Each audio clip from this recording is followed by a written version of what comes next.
What do you know about phlegmatics, how to deal with them, and how do they perceive the world?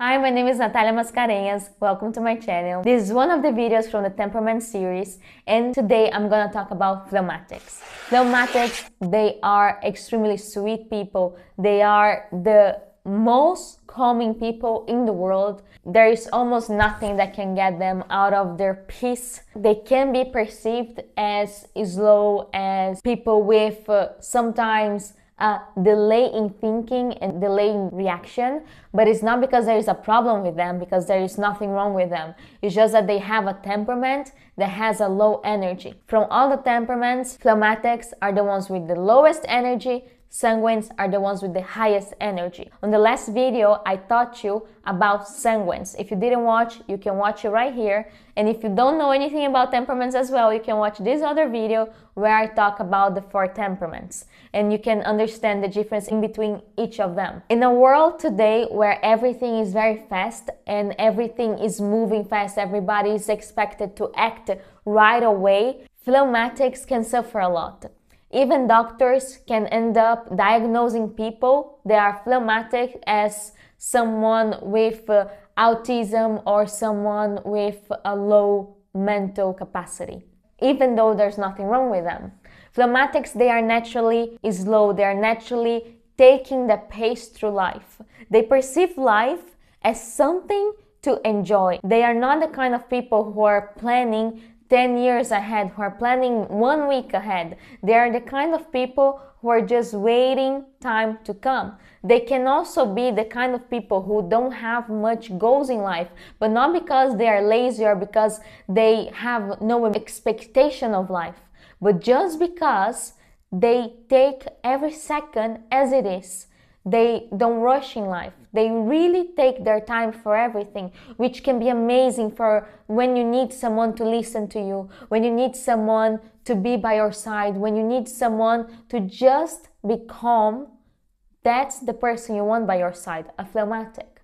And nowadays it's incredible how many people are judging phlegmatics by a mental capacity, a low mental capacity, while they can do so much. Phlegmatics, they are also not only calm all the time, but they hold a lot of things. Not that they hold grudge, they don't resent a lot. Their level of resentment is a bit higher than the level of resentment of a sanguine. That a sanguine has basically, they are on this end of the line with almost no resentment, and the phlegmatic is a bit forward. They have very low resentment, but they hold so much before they actually talk, that when they talk, they're gonna talk about things that happened many years ago because they're still holding that. They didn't want to bother you with that, or they didn't bother themselves until a point that they could not hold anymore. They can be aggressive and mistaken for someone who doesn't know how to hold their shit,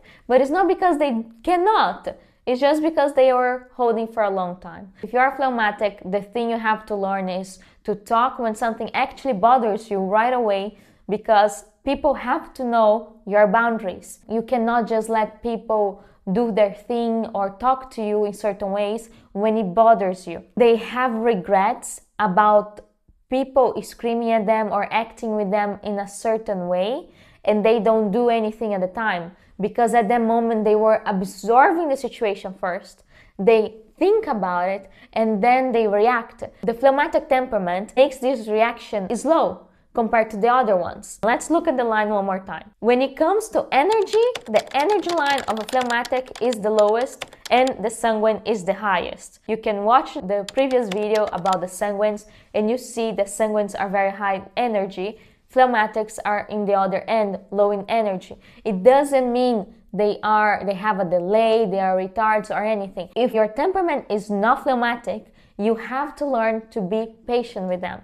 Phlegmatics, they are extremely kind, they are social, they like people, but they love to be on their own.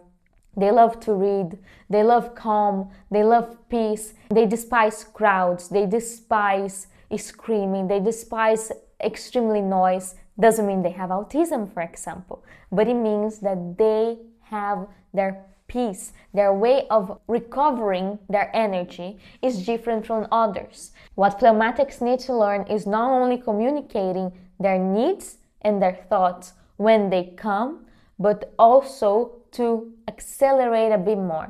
Phlegmatics, they have to learn routine, they have to know habits, and think about growth. Phlegmatics, they can be resistant to think about the future because they don't want to have worries in their life. They don't want to have to care for too many things, which for other temperaments, it's a blessing. For phlegmatics, this can be a way to get stuck in life. Look at the bright side. Phlegmatics, for being so patient, they are the ones that stick to jobs the longest. They can wait their time until someone offers them a promotion or offer them a better job. But it comes to the moment that they might refuse a job because they don't want to change anything in their life. Because if their life is good enough, it's good enough for them.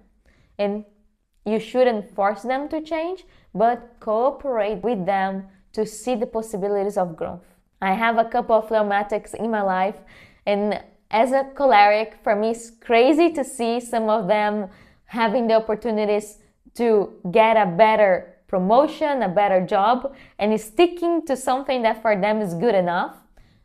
But it is not your responsibility to change anyone, but to understand how people work. Comment here if you know anyone who is a phlegmatic and how you can make their lives a tiny bit nicer, or you can make their lives a tiny bit more peaceful, because if there's something phlegmatics love, it's peace. Thank you for watching. Like this video and share with everyone who needs to know how phlegmatics are and how to take care of them. Also tell me in the comments if you want to know more about cholerics or melancholics next.